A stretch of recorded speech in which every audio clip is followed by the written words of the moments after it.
Hola a todos, Gemini aquí, bienvenido a Gemini el podcast, temporada 2. Yo soy Catherine Ferreira, productora y host de este podcast. Es un honor tenerlos todos aquí escuchando mi show. Este podcast está aquí para empoderar la comunidad y para sanar juntos. Recuerda que tienes el poder dentro de ti para alcanzar todo lo que quieras y desees. Todos tenemos obstáculos, dudas, traumas que sanar. La única forma que podemos cambiar nuestras vidas es cambiando nosotros mismos. Por eso estamos aquí, para descubrir tu potencial ilimitado y convertirte en la persona que fuiste creada en ser. Gracias por estar aquí.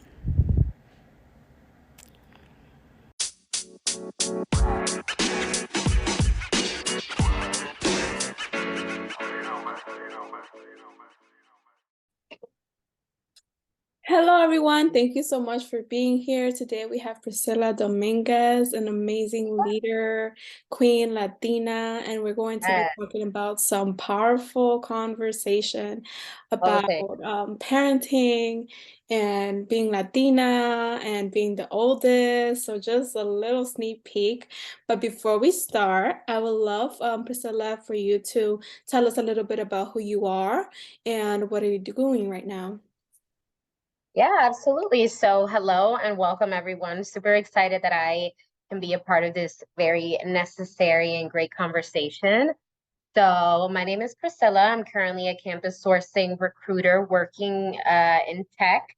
And I am currently recruiting for interns and future full-time MBA, current MBA and master's level graduates. So, definitely hit me in the chat or wherever the comments are for this if you're interested in learning more on what I recruit for, but digging deeper into and rather transcending beyond my professional title, I identify as a Dominican-American first generation daughter of immigrants that was born, raised, educated, and lived in the Bronx for the past 31 years, currently located in Tennessee.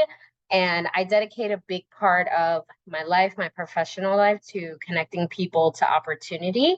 And this is why I think these conversations are so necessary. And thank you so much for involving me in the process. Yes, thank you so much. It's an honor to really have you here because ever since we connected on LinkedIn, that's usually the case. I connect with a lot of people on LinkedIn, so most of my speakers are from LinkedIn. But it's great to like connect with you, right? Because you're a powerhouse, you're doing the work, you're in tech, and just to see how much you have done. So thank you so much for like spending time with us here today. I got you guys for sure. Awesome. So I guess let's go straight to it. Before I start asking you about your current research study project, Yes. Yes. um, I wanted maybe to know a little bit about what inspired you to do that, study, and like obviously tied in there will be your upbringing, right? So Mhm. just kind of start and segue into that, like how your upbringing was and what inspired you to actually initiate this new movement, if you will, that you're creating. I don't want to give it away, Yeah. so I'll give you all the juice. Yeah, no, absolutely. So, for starters, I thought it was important to really delve deep into why why I am the way that I am, why I communicate, why I operate a certain way. And therapy really led me to want to dig a little bit deeper into what are the different elements of my personality, my background, my culture, my trauma that really led me to overcome and be resilient despite it all, right? And when I really searched myself, I think the common answer to all of those life questions, right, that we ask ourselves, that our therapist asks us, that life asks us, that work asks us, is I have always felt like there was such a prevalence of early parentification, involuntary responsibility, intergenerational trauma, and pressure, being not only the first child, but the first daughter, the first granddaughter, the first great granddaughter in my family. I felt like I was bestowed so much responsibility aside from my siblings, aside from many members within my family. Like I always had to be on the straight and narrow. If I made a mistake, it was like a bigger issue than it was for others, right? I felt like I needed to be type A all my life in order for me to reach a certain level of success, but also receive a certain level of respect and love from those around me if I acted a certain way, and essentially if I acted like a third parent. I felt like because I am a daughter of a teenage mother, a single teenage mother at that co-raised me along with my grandparents and aunts and uncles, all that. It definitely took a village. It was definitely a community raised environment. I felt like I had so much pressure. I had so much pressure to succeed, to do better, that when I didn't, I felt this immense amount of sadness and shame and guilt when I was just experiencing what every adolescent felt, right? So uh, as I was connecting with my community, I noticed that this wasn't just my story. This was the story of many women, of many daughters of immigrants. And I feel like specifically daughters that were of a diverse background. I felt like everyone sort of had their own story. And that's where the daughter survey really was brought about. And essentially, what I wanted to capture was not just my memoir on my experiences, but also what everybody else went through, right? And I have 6 credits left to finish my second master's. And essentially, what that would involve is independent research. And this is where I wanted to make my focus. And it wasn't until I read this book called Adult Children of Emotionally Immature Parents that I really felt like, oh my God, this is like my story, but in a book, but told from a doctor's lens. And I thought, why don't I just tell my story? And this is how the idea was born. That's amazing. Thank you so much, first, for having me, right? And I felt like, finally, right? Like I don't know anybody else really talking about this. And that's part of healing the generational trauma that we have gone through. And, talking about these things to like bring it to light, right? The impact it had on you, on me, on, all the ladies and guys probably, right, that have been part of this as well. But like bringing it to the light so it doesn't happen again, right? It doesn't Yeah. happen to future generations and obviously to our kids. And so we're being aware and talking about it so it doesn't happen again. And Yeah. so that's so brave of you, right? Because there's a lot of healing that goes through this Yeah. process, right? There's a lot of vulnerability, right? Not everybody's open and willing to talk about their deepest secrets or, experiences, if well, maybe they haven't really gone to therapy, right? So this is fairly touchy or new to them to have this Hmm. conversation. And so just creating that community, I feel like is so important because people don't feel so alone throughout it as Exactly. well. Um, and obviously, like me, I had the same experience with my mom, very similar, right? Where I'm the oldest from my mom's side, um, and the oldest, granddaughter. And so you had to grow up like fast and take care of things and a lot of responsibility in the household with your siblings, just grocery shopping, laundry, right? Like all All this the stuff things. that like and looking back, my mom still has her gaps, right? Like in terms of I like that word, the gaps. Yeah. yeah, she has her gaps in terms of like stepping up. Like for example, very simple example, she would reach out to me like, oh, have you spoken to Chanti's my little sister. I'm No, like, girl. no, like am I supposed to like keep count on her? Like she's 19 years old, you should reach out to her. And I reach out to my sister, she goes to the city from Thursday to like Sunday. I text her, I'm like, Hmm. are you alive? Okay, so reach out to Okay. mom and communicate with her because I'm tired of being the monkey in the middle. The middle ground, right? Yeah, like no, I'm not a parent, right? Like she's big. Yeah. She has a cell Yeah. phone. Like you Yes. reach out to me like I'm supposed to Yes, be having her and know everything that's going on. Like she doesn't tell me where she's going, what yes, time she wants to yes, sleep, where she's at. yes, Like, and yes, I don't expect her to do that. I'm not her parent, yes, yes. right? So it's just that little thing. And I told my mom, I'm like, reach out to her. Like, I don't know I'm if with she, you. yeah. I'm with you. You know, I actually experienced something very similar to my mom's leaning on me whenever she needs, I guess, an additional reinforcer to the discipline of my 13-year-old brother. So whether, he gets a notice from school, whether he did something in the family, at home with his friends, she's like, "Oh my God, let me tell you what your brother did." And my first immediate response, like to start setting boundaries, is, "Oh, have you spoken to his father? What does his father say?" "Oh no, I haven't told this." I'm like, "Okay, well maybe you need to speak with him." And then I also say like, "Oh, you know, I can speak to him like a sister, but you guys are his parents." And she's like, "But you're a role model for the kids. Like, I want them to hear from you." And I'm like, "To be honest, this is my weekend. I'm on do not disturb. I'm going out, or I don't want to talk to anybody this weekend." Like I started saying a lot of those things, and I realized, those are phrases that are going to be met with resistance, but the alivio that you're just gonna feel when you say that Yes. is gonna restore you. And Because sometimes, I realized, go ahead, sorry. no, go ahead, finish. I'm No, sorry. I was just gonna say that I feel like whenever our parents feel unglued or like anxious or stressed out, they automatically think of the most responsible child Hmm. to transfer that energy to. And I Exactly. realized that when I open myself up to receive that energy or try to help, I'm also anxious as well. And Hmm. then to the point where, like, if I say no, I feel shame, guilt, or like I feel bad or Yes. embarrassed, or like, "Oh my God, what is God gonna think about me?" No, because I already do so much. And the thing is, it's like we sacrifice a part of, launching our lives, our independent lives, because we're giving back to the current one that we're in.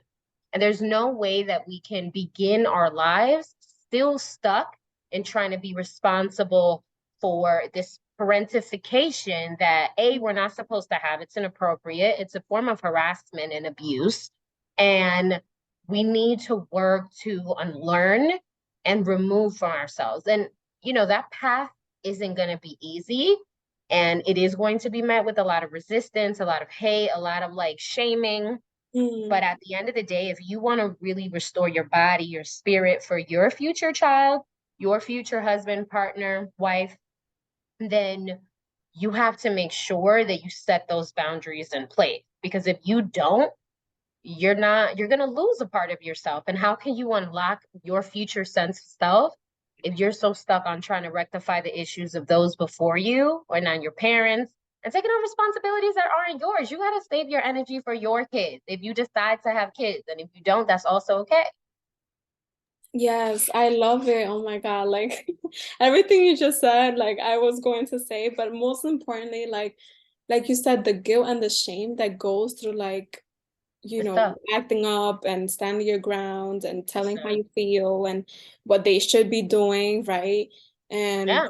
you know, I feel like the one of the steps that have helped me heal, like throughout this process of like Yes. boundaries and just Yes. sharing like what I feel is like actually sitting down with my mom and telling her, look, I felt like you weren't there. And this is a whole nother conversation, right? Mm, I felt like mm, you weren't there for me. You weren't like, supportive, lovable, nurturer. Like you never said I love you, whatever, whatever, right? mm-hmm. And so for me, that was like a sense of relief, right? Because now Yeah. she understands and knows where I come from when I'm like very Yes. distant and cold, right? And Yes. this is why.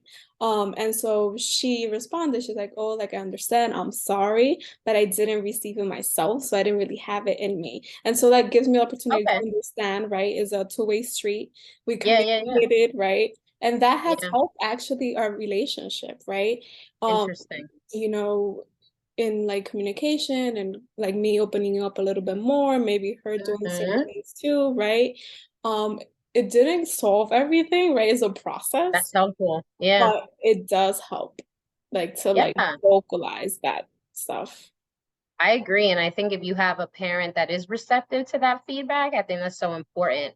But when you're not, when you have a parent that isn't receptive to feedback, that sort of shuts you down, makes you feel bad because you give them the truth, then, Mm, that's when you have to take a step back and just understand that they are going to be who they are, but you can choose to react a different way or don't react or mm, ignore. So like something that I do that has been so helpful is like if my family, my mom or and friends, partner, whoever, if they start, getting me to a level where I feel triggered or I feel upset or I'm annoyed or angry, mm, I just take a step back. So that could be in the form of blocking, that could be in the form of, hey, I'm taking a self-care day, my phone is on do not disturb, mm. whatever the case. I love So it. you understand that I'm not receiving what you're putting out. So if Yeah, you're not coming to me with loveliness, with peace, with tranquility, then you can't be up in my space. I love And that. I think That's what also I'm doing.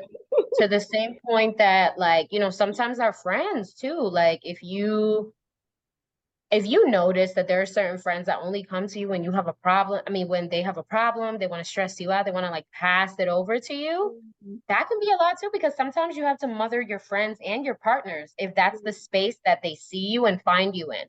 You Oh, also have to put boundaries there. And sometimes the easiest way you can do it is, yo, can I talk to you like straight up? The last few times that you reached out to me, you have asked me how I am. We haven't talked about something positive. mm, It's you just like needing and draining me out of resources. mm. I feel neglected here. I feel like I'm pouring into your cup and you're just drinking from mine and you're not filling it back up. Thank you. And you know what? That actually strikes a chord for me because I feel like because of that lack of nurture, right? Like I become mother figure, right, to my sister. Mm, So mm, I did it intentionally, right, to be a better sister, to give her that yeah, support that I didn't have. yes, And she yes, has, yes. told me personally, like with words, thank you for being there for me, right? And so I'm Mm, proud of that, right? I'm proud of that. But it's a curse and a blessing no, because I girl. use that motherly role for her, and now she wants to like call me every time, and she Mm. expects me to say yes all the time, but no, right? And then like for my They boyfriend, resent you for it and they withhold their love and relationship from you until you give them what they want, yeah, right? I see that as emotional terrorism and I don't negotiate with emotional terrorists. And that took me a while to get to. mm, So, like, I see my brother emulating some of the tactics that my mother does.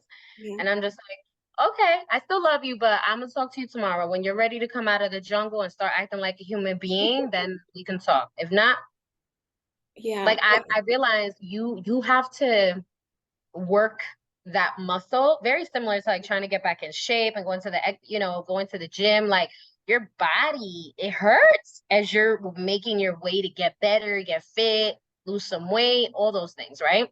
yeah, So I think we have to do the same thing with our mind and our spirit. That sometimes is not going to feel comfortable, but it's okay if somebody restricts their relationship or their love or whatever from you because you are standing your ground, because you're demonstrating self-love, self-respect, self-care, then that is an indicator for you of who that person is and what's their character. Because if they really love you, they're like, yo, I messed up. mm, I gotta fix this. I gotta be better in order for me to restore this relationship. And the people that want to and that deserve you will make those changes. And the ones that don't, yeah. That's so important. And then, like you said, it is a muscle. It takes practice. At the beginning, you're gonna feel guilty and shame, but you have to do it. And something that I wanted to also share from like experience, like my yeah, experiences, for example, totally. with my relationship, right? Mm, Like when I wanted to be a mother, and I feel like it was a coach mm, that I listened to, and she's like, "Oh, it's a trauma response." Like you want to be a mother to others because you didn't really have that motherly role, right? So you kind of yeah. want to fill that out. And like recognizing that, right? I feel like that's huge, right? Because Oh, I'm sure yes. a lot of people who are listening probably have that in them, right? And they don't Oh, recognize yeah. it. Yes. Yes. And I'll add to that too. Like, I have a beautiful relationship with children. I love kids. I feel like I'm that person in the family that all the kids will gravitate towards. They'll tell all the secrets to. Like, I'm like the cool, fun auntie, right? I want to be the rich auntie, but that's what I'm working towards, our travels and stuff. Yes. But I realize it's because I make them feel so comfortable in their sense of self. Mm. I give children a sense of agency. Mm. I'm the type that, like, instead of yelling at you or spanking you, I'll be like, okay, when you're ready to stop with your tantrum, we can talk. Mm-hmm. Okay, I can't understand what you're saying because you're crying. It's okay to cry. Let me give you a hug. Mm-hmm. Let's breathe through this Mm. and let's talk about it. Like I try to give kids what I never received, from my mom or my parents, whatever. But I did receive from aunts and uncles, or I did receive from grandparents. So for example, I have a beautiful relationship with my grandparents. Like from my grandparents, like anything they need, I'm there. Because when me and my mom didn't have anything, like we lived in my grandfather's building. When I needed my deposit for my master's, that was my grandma. When I needed like new clothes for my baptism, my grandma. You know what I mean? So in ways that maybe, they might have not been available, in person or intimately because they were working so much because they were helping me and my mom, they still made themselves available in ways that were major to me. My Mm. grandma has lost her phone a total of 3 times. She's still on my family plan. My grandfather, I had to get him his flight back and forth to Dominican Republic.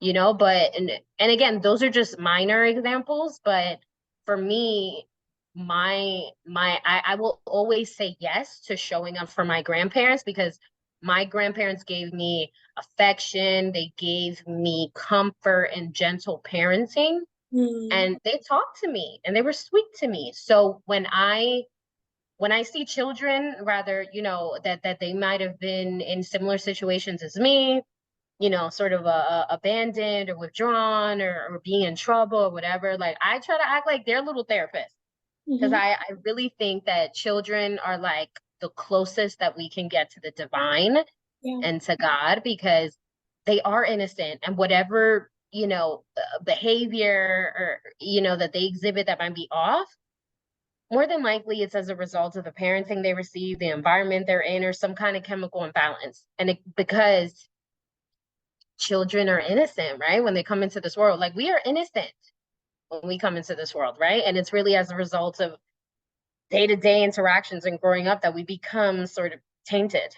So I feel like everything that I wanted as a child, I want to give to kids. And like if I hear a kid crying, like I feel a physical, visceral reaction in my body. Like I hurt when I hear a child crying, like it literally breaks my heart. Like I feel it inside.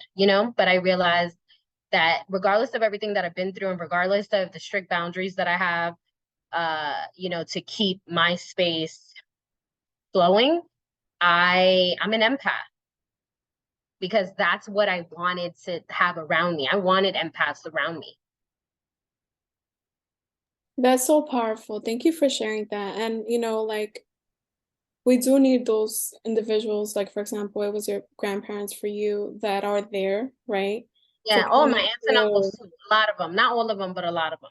to fill that up because you need something, some sort of something, and sometimes because of that lack, right, Yeah, we do certain things, we look for love but we're not yeah. supposed to. When we're Mm-hmm. like in middle school, high school, college, Yeah, it's like a whole conversation. I'm not gonna yeah. touch on that, but girl, Yeah, you know. no, and I feel like often as women, especially women of color, and I think specifically in Dominican upbringings, if we don't have kids or we don't have a husband, we're reduced in value as a woman, Mm, right? Or like whether you choose not to have a baby, whether you have challenges in having a baby, or whether you want to have a bunch at mhm. a time. Like everything is like you're judged constantly. Like we are second class So citizens within toxic, our own culture. We're toxic. second class citizens within our own families. It's a thing, Mhm. but I rebuke that. I go against that all the time. I love it. We have You know to. what I mean? We For have to. me, the most important thing in my family are my grandma. Second to that, my grandfather. Even though my grandfather's like number one mostly, I with that it wouldn't have been possible without my great grandma or my grandma bringing us all into the world. So I remember that all the time. And I feel like you also have to surround yourself with people who respect women, right? Because I think a part of everything that we experience as, being parentified is a disrespect and a dishonoring, a devaluing, a minimizing of the female species.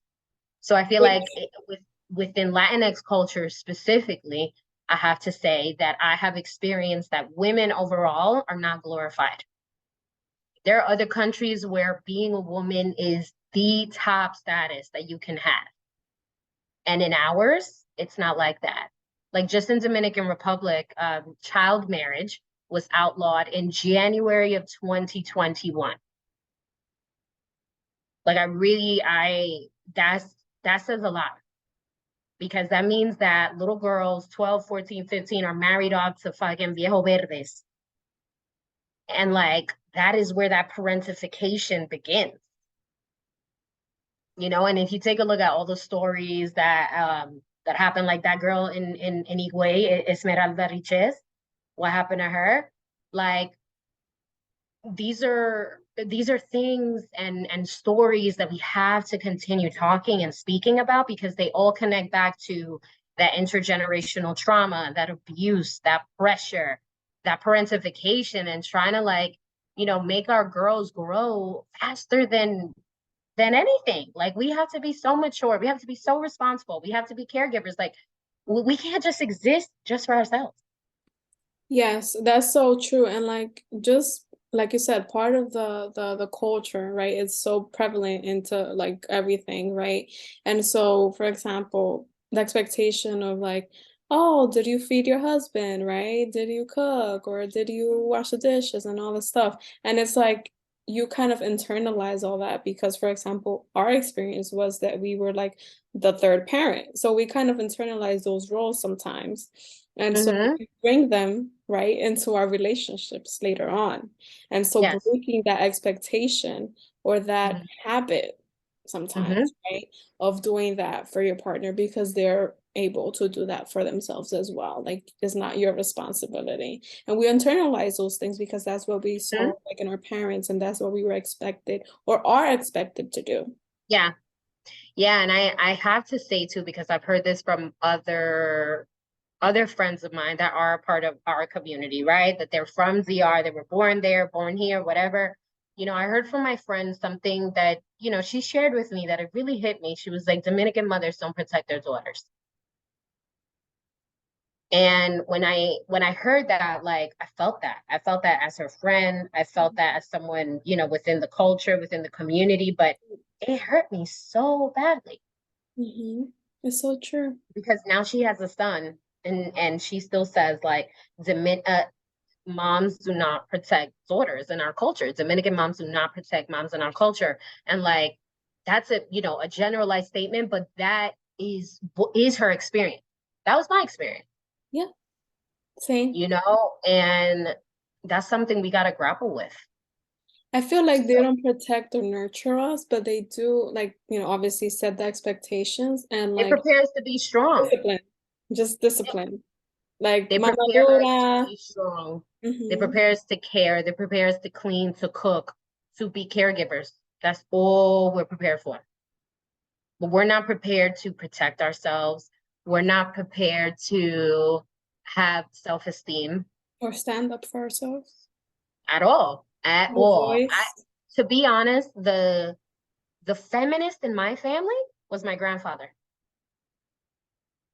Oh, wow. And he would tell me, he's like, mind you, I was in Catholic school from pre-K to 12th grade, Catholic school to the death of me, right? Mhm. And now that I'm older, he's like, how can you still be so Catholic facing when there was so much, anti-women sort of thinking in it?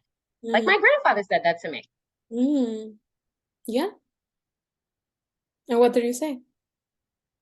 I mean, I said, I feel like I'm more spiritual than I Mm-hmm. am like a part of a religion, Right. but my connection with God or with a higher power extends beyond the Bible.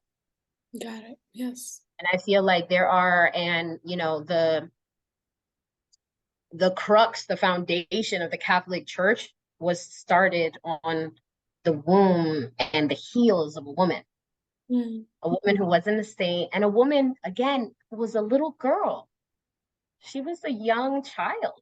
Like Mary was a young child. Like if we really unpack the Bible and all those things, like I have a lot of questions, right? Yes.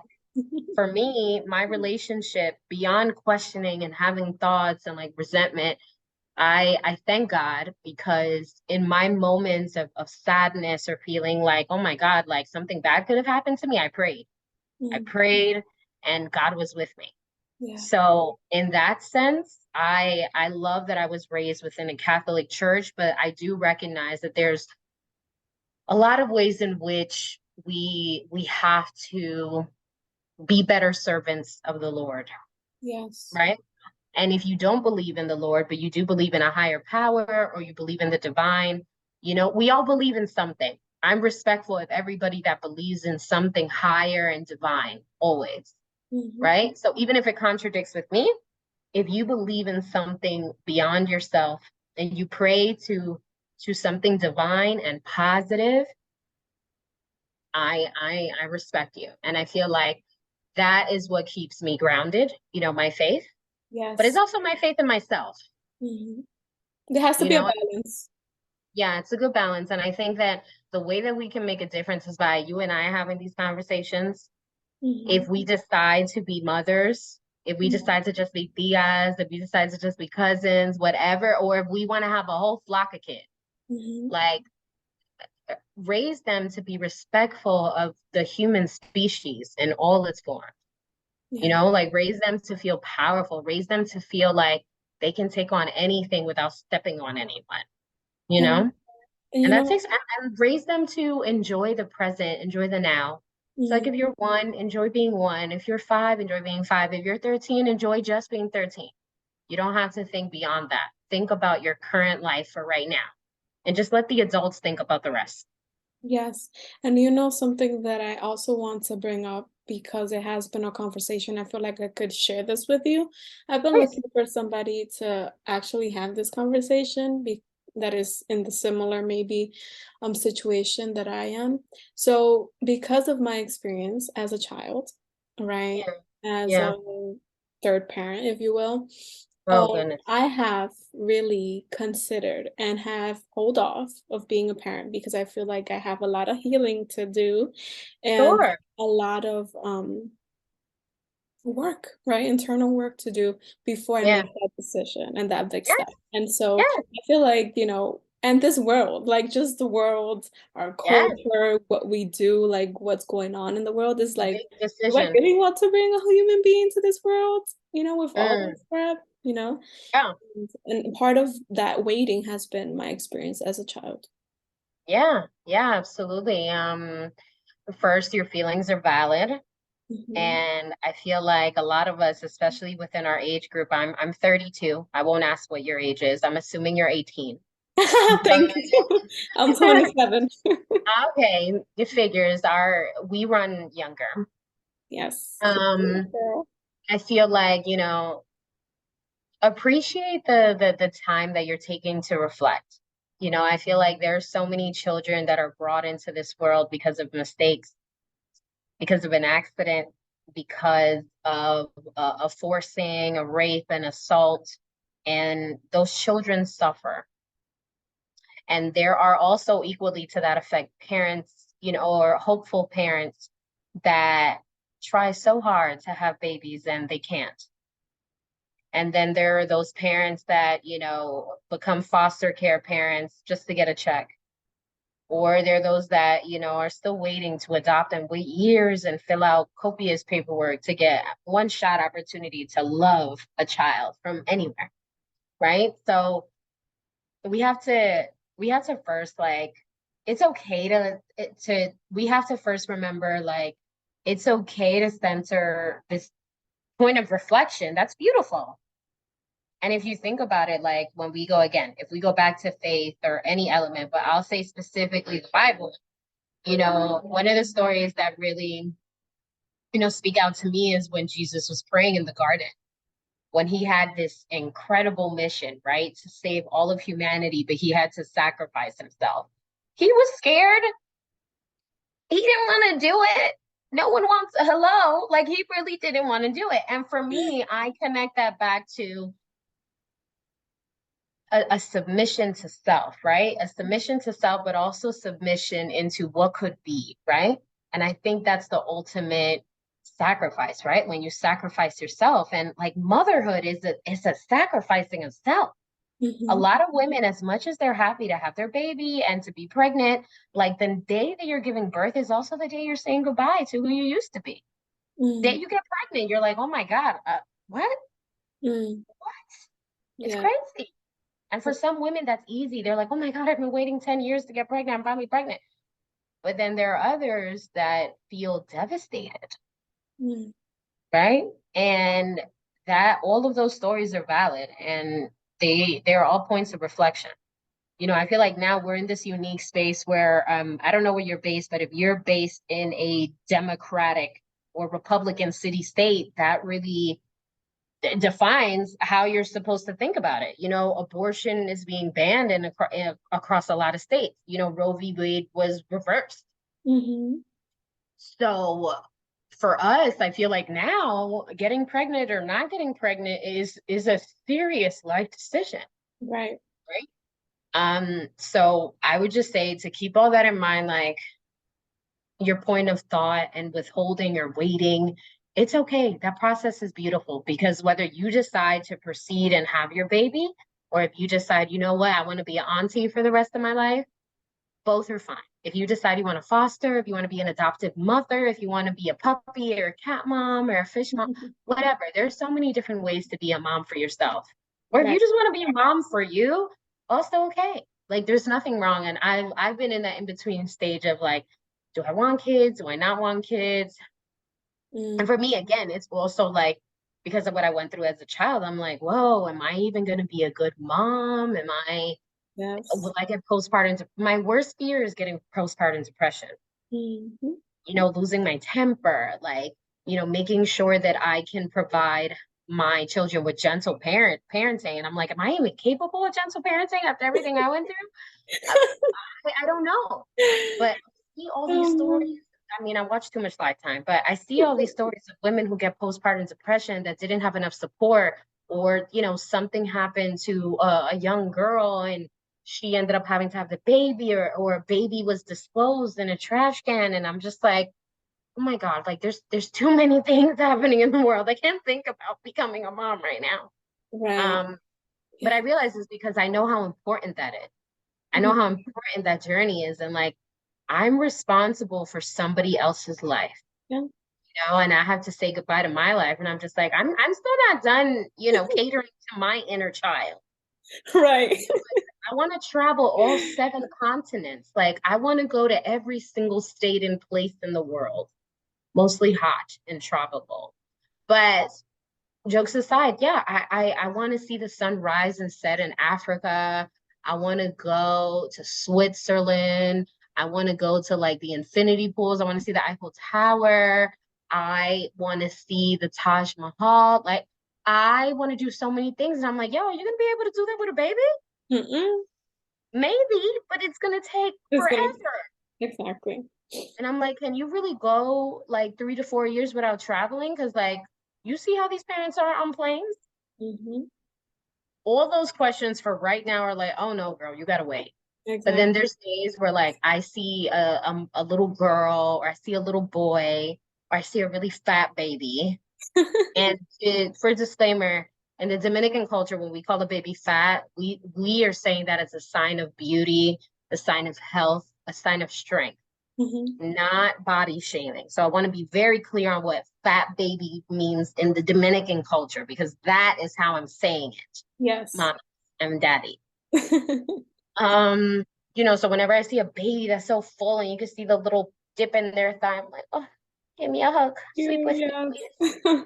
please. And you know, that smell that babies have, that they just smell like, well, at least I will have to say that babies have the best hygiene, I think personally, when they have a mom that really cares about their hygiene.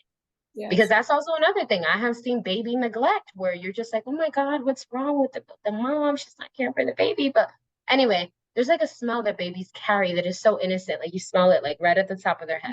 Yeah, I know what you mean. I They're love so that mushy. smell. They're so mushy. And when they become like 8 to 10 months, that they like sit upright and they like recognize your face, or they like raise up their arms for you to carry them, or they cry for you. So Like cute. all those things speak to me, you know? And Agree. I'm just like, okay, well, those things speak to you, then you also have to search what that means too. Right. Exactly. I'm You so know? glad we had this conversation because I haven't really opened it up, with Yeah. somebody who's, because not most, but like usually I hang around like older people who already have kids and stuff Oh like that. Lord. So it's like, okay, like They're get gonna ready. tell you that you're getting too old, that you need to have the baby Yeah, right when you now. have kids, oh, What are that's a you whole nother doing? thing with parents and step parents. Oh, when are you gonna have kids? Are you No, gonna so I take mean, care of them? you Because gotta hit them with, back in the days, as of 2 years ago, little girls were forced into forced marriages with men that were twice their age, that were much older than them, and them having baby at prepubescent ages, specifically in Dominican Republic hmm and across many other cultures. But we'll speak about ours, right? You hmm gotta hit them with the facts, because once you hit them with the facts, they're gonna get uncomfortable. You know what I mean? And I'm about that. Like, don't ask me questions about my relationship, my life, my future. It's really none of your business. hmm The I only love person that can possibly ask me those questions are my mom, and she gets a cap, my grandparents, and my great grandparents. That's about it. Anybody else, you're not really privy to that information because it's none of your business. it. Who cares who I'm with, who I'm sleeping with, when I want to have a child, when I don't want to have a child? It's really none of your business. But I realize this because people feel uncomfortable when they can't categorize you or put you into boxes, Mm. you Yes, know, and that's a I'm whole nother unboxed. Yeah, I'm inbox. unboxed.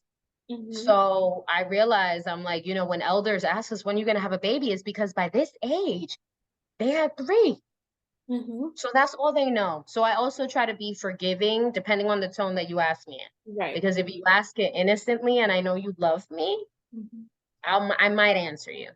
But if you asking me like, oh, if you don't have a baby, they're gonna think there's something wrong with you, that you're crazy or you're a lesbian or you're this, and I'm like, so what? hmm So what? You Yeah. know what I mean? And I you just have to search for yourself for what feels right. You know what I mean? There's gonna be one day where you wake up, or like, when you go talk to a doctor and they're like, oh, you're really fertile, your egg reserves are really high. Like, if you wanna try to have a baby, maybe you should freeze your eggs now. Maybe you work at a company, maybe you'll get working for an organization that pays for IVF. Then you're like, oh, well, I don't know if I want to have babies, but what if I do 2 rounds of IVF and I just have my eggs saved for when I'm ready? If I do, and if I don't, but those are your eggs, Right. you know? And if you decide that you want to have a baby tomorrow, have your baby tomorrow. I always say this to myself: in the future, 5 years from now, 10 years from now, in your old age, can you imagine yourself not having kids, or yes? And that's how you'll know. Mm. That's it.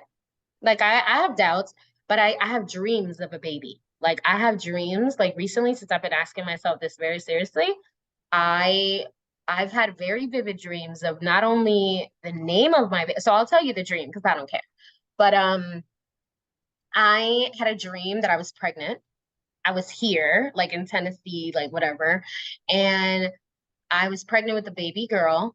I had my girl, and the baby, she looked just like my mom. Oh, wow. So, and I was also, and I remember that image implanted itself because my mom was a beautiful baby. Everybody in the family remarked like she was the most beautiful baby, and da da da. My mom is beautiful. So maybe that image implanted itself within me, and I also thought like, oh, am I like having dreams about how I was parentified and how I feel like I'm raising her, or am I Mm. having a dream about a baby? I don't know. And in my family, in her line, specifically with my grandma, every grandchild looks like the grandma. So Mm. I've always had fears that like my baby, oh my God, imagine if my baby looked like my mom, because my mom looks like her grandmother. Oh, man. And my uncle and my uncle's twin daughters, who are again her grandchildren, they look exactly like her. So it's a pattern that happens in my mom's family. Oh, wow. Okay. So that's why I think I'm like, oh shit, like, okay. So my mom looks like her grandmother, and then there's another set of grandchildren on that same side that look like my grandma. More often than not, that could potentially happen with me. Mhm. Yeah. So I was like, interesting. Okay. So I have this dream, and then it's like the dream keeps going, and I keep seeing lavender. I have lavender all over my house, but I keep seeing lavender. And I had a dream that in that same dream, like it was kind of like a fast forward, like every single year I took that baby girl. Like I had my pregnancy photo shoot in lavender field in France, Provence, France. And I was Wow. wearing purple and I I was love it. immersed with lavender. And then every single year, I guess I had made a promise to the baby or, to God, if he kept my baby healthy, whatever, that every single year I would bring the baby to different lavender fields across the US so they can see and experience how their presence in my life makes me feel, which Wow. is peace. And I was like, okay, my baby's name is going to be Lavender. And I woke up and I was like, oh my God, like that feels so real. Like I have my Wow. whole ass girl. Like That's she's going to be, amazing. I and I got was like like, goosebumps because it does sound like it was real for you. it was so real. And then when I started looking up lavender fields, I was like, oh my God, there's lavender fields everywhere across the United States, and they're always in bloom in the summer. Mm. And I was like, oh shit, like, what does this mean? Right. And then Wow. I found out that the org that I work for, they actually offer 2 rounds of IVF for free. Oh, So wow. I was like, okay, do I want to do this? Do I not? What's what's stopping, what's withholding me? And and then I was like, oh, am I gonna gain weight? What's that gonna do to my body? But then I was like, you know what? I do want to freeze my eggs. So even if I decide that I don't want to have babies, at least I know that at one point maybe I did, you know? I love that. Yeah. Well, whatever that meant for you and, will It manifest felt in the nice. best way. Yeah. Anytime I have a dream with children, it feels nice. But again, like I have that fear. I'm like, oh my God, what if I get postpartum? What if like I get a sperm donor that is just has bad genes and make my baby not okay? Oh, I think about all the things it's a that could go lot. wrong, Yeah. and I'm just like, all parents think that. Like anything can go wrong, Yeah. It's So scary. yeah, that's where I am. So I just encourage you to really search yourself. And if you can see yourself in 5 to 10 years by yourself without a child, then I think that gives you your answer. But if you can't even imagine a life without seeing children in your life 1 year, 10 years, 20 years from now, then there's your answer. I'm gonna sit with it. No, I'm sit gonna with it. meditate Sit and with sit it. with it. Sit with it. Your body's gonna tell you. Like there was a point where I would see babies and my breast would hurt. Like Wow. I heard a baby crying, my breast would hurt. Like there was a sensitivity there. Mm. Or like when I held a baby, I felt so full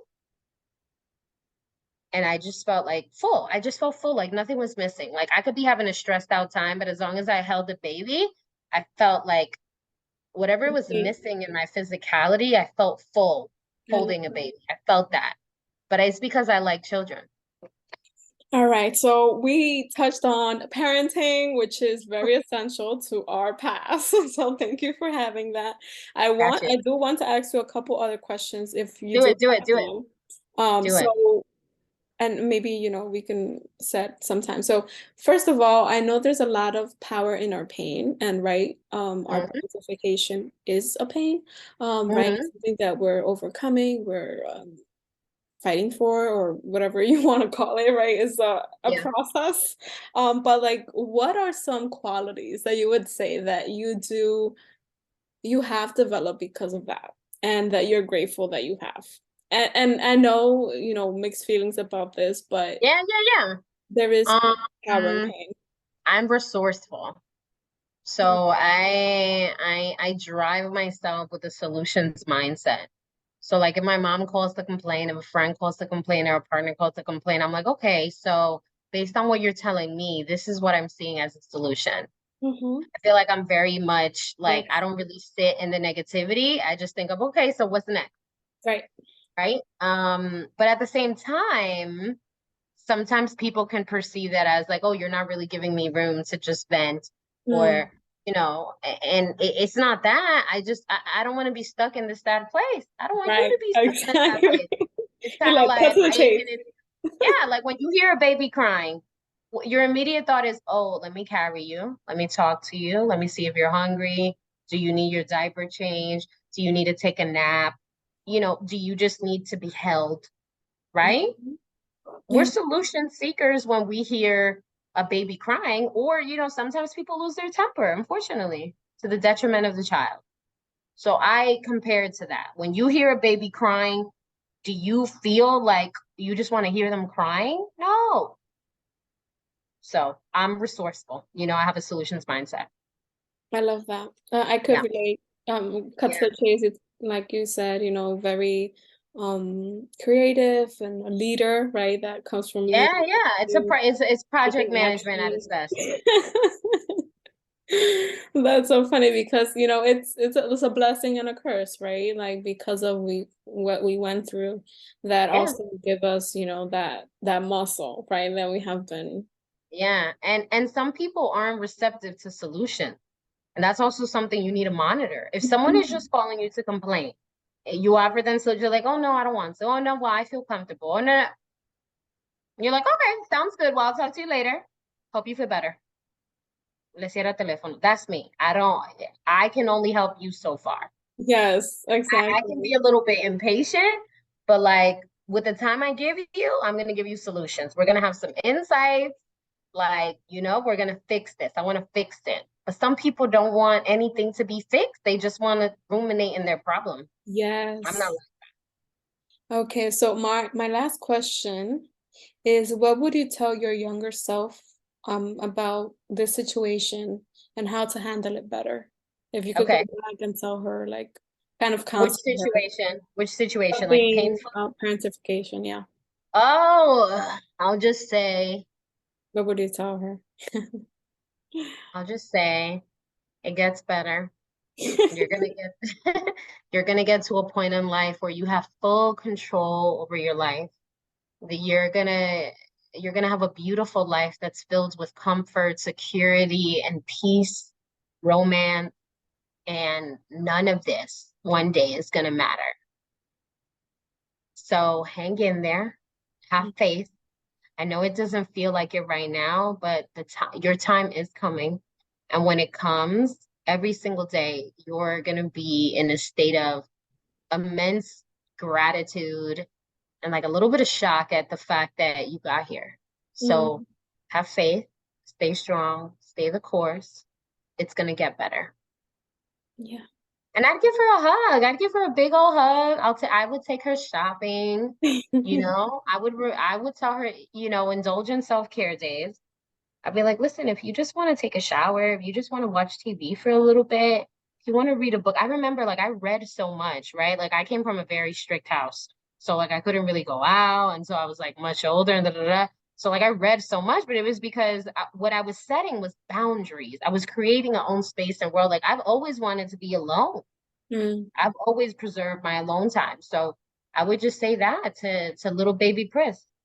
I Oh, have I have a picture of baby Pris as you're speaking about this, so I'll definitely share. yes. That's beautiful. It really is because it gives us that sense of healing, right? And like Yeah, going back to our inner child and yeah, feeling, telling yeah, her that it's gonna be okay. yes, And yeah. nowadays, for example, my little sister, she sometimes, oh, qué linda, look at the baby, oh, a big, beautiful smile. I love it. You look so happy. Chiquitita as hell. Oh, Um, by the way, I think this perfectly personifies me and my mom's relationship. you're like, don't breathe. Also this. Uh, uh-oh, está brava. Also this posing in fucking pictures. Hey. Okay, I So see you, girl. yeah, it's giving Easter. That's beautiful. Thank you for sharing that. I I really got you. want to thank you, for being vulnerable, for having this conversation, and just like walking your purpose, right? Because of this calling, right, that you have, exercise now and like collecting and creating this community, right? It really Got you. has opened, opportunities for relationships, right? For Yes, conversation. So I yes, know this is going to be huge and big and impactful. yes. So I'm so thankful that you started. Thank you for being here, for sharing your story. Yeah. And this is just the beginning. Yeah, no, and thank you so much for having me. And again, thank you for sharing your story with me. I definitely want you to be a partner in this work that I'm doing. So if you have anybody within your audience that's interested in continuing this conversation with me and is interested in filling out that form and having that one-on-one combo with me, I welcome it. Let's connect. Let's uplift each other. I always like to end podcast episodes because I hear this from other great episodes of podcasts like I listen to. Like one of them in particular that came out as part of that WhatsApp group that we were talking about growing through it. She likes to wrap up each podcast episode with a recommended song and recommended books. So for me, my recommended song would be In Her Mood by Ice Spice, who is Mm. a fellow, I think she's the first daughter too. She's the eldest daughter. She's half Dominican. She is a Bronx female rapper. And I thought it was just important to keep on sharing and supporting our Dominican Bronx community. Yeah. And a book that I would highly recommend that's free via Audible on audiobooks is Adult Children of Emotionally Immature Parents. It's free to download, free to hear. We are a very audio driven Yes.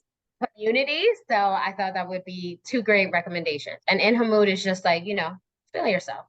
Thank you. Thank you so much. And where could folks find you if they want to learn more or reach out to Absolutely. you? So I'm LinkedIn. So if you want to follow me on LinkedIn, I can be found by looking up my name. So you can definitely look me up there on LinkedIn. And then on Instagram, again, my LinkedIn is my professional space. So for professional conversations, definitely reach out to me on LinkedIn there. And then for Instagram, you can find me there for fun, giggles, and memes. And my ad is A Latina's Guide to Tennessee. I love it. Thank you so much again, Priscilla. It's an honor to have you, and you're always welcome to here in Gem and Me, the podcast. Sounds good. Thank you. Bye. Bye.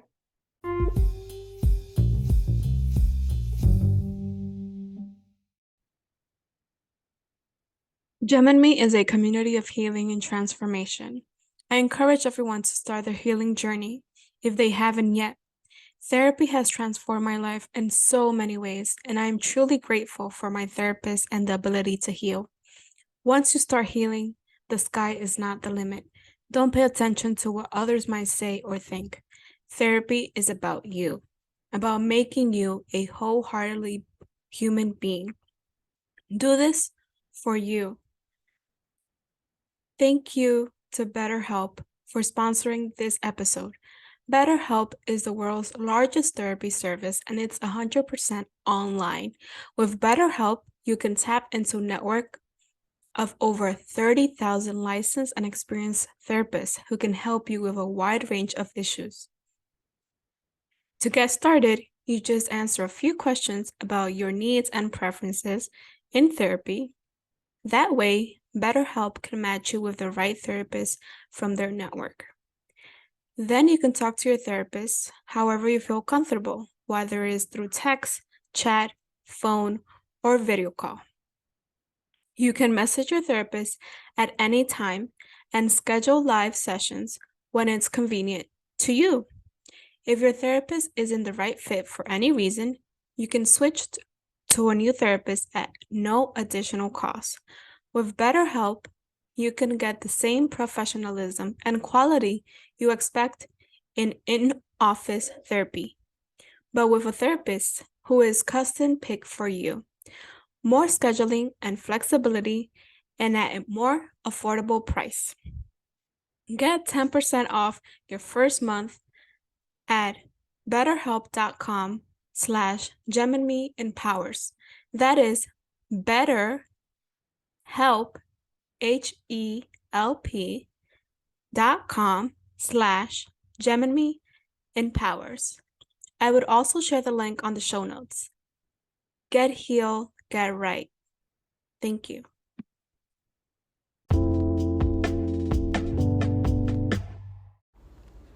Remember to subscribe, share, and review our show. We love to learn your feedback and know how this information has impacted your life and how we can improve in the future.